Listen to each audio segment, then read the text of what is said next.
एकंदर तुम्ही हळदीबद्दल समाधानी आहात का? हो, समाधानी आहे साहेब. बरं, बरं. हो. तुम्हाला हिरकणीबद्दल काय वाटते? कशी ट्रीटमेंट करतात? काय करतात? श्रीखंडीबद्दल एकच वाटते, समाधान आमचं इथं आहे की त्याच्याकडे जे लागते हां, तेच हळदीला देतात.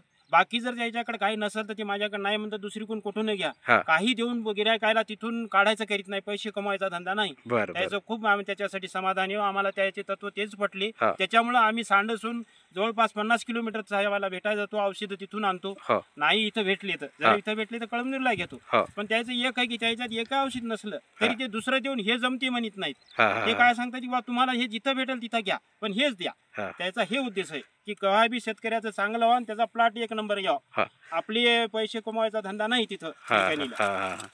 साधारण तुम्ही एकंदर हो, एकंदर 100% समाधान आहे. शेतकऱ्याला काय म्हणू शकता? नवीन शेतकरी असेल काही पिकातला, काही याच्यातला तर कोणत्याही पिकातला शेतकरी यावं, माझं तर असं म्हणणं आहे हां, की हे जे दुकानदार आहे ते आम्ही कोण्याही दुकानावर जातो तर ते कसं आहे, त्याच्याकडे ते नसलं तर हे नाही, हे त्याच्यासारखंच आहे असं म्हणून देतात. हां. त्याच्यामुळे आम्हाला त्याच्या समाधान हां. भेटलं नाही. हां. आम्हाला ते समाधान तिथं भेटलं हिरकिनीला. हां. म्हणून आम्हाला वाटते कोणताही प्लॉट असो, कोणाचा टरबुजाचा, हळदीचा, खरबुजाचा, कशाचा असो, हां. कोणी जाऊन प्रदीप शिंदेला भेटून हां. त्याच्या दुकानावरून औषधी घेऊन ट्रीटमेंट जर केली हां. तर प्लॉट कोणताही त्याचा वाया जाणार नाही. कोण्या शेतकऱ्याचा एक नंबरच येईल अशी फसवणूक मला खात्री. फसवणूक होणार फसवणुकीचा तिथं विषयच नाही. बरं, बरं. रोपामध्ये नाही, औषधात नाही, कोणत्यातच नाही. बरं, बरं. ते असेल ते देतात, नसेल तर सांगतात माझ्याकडे नाही, तुम्ही फला जागो तिथून घ्या. हां, नाही भेटलं तर पुन्हा या, मी पुन्हा मागून देतो. हां, हां.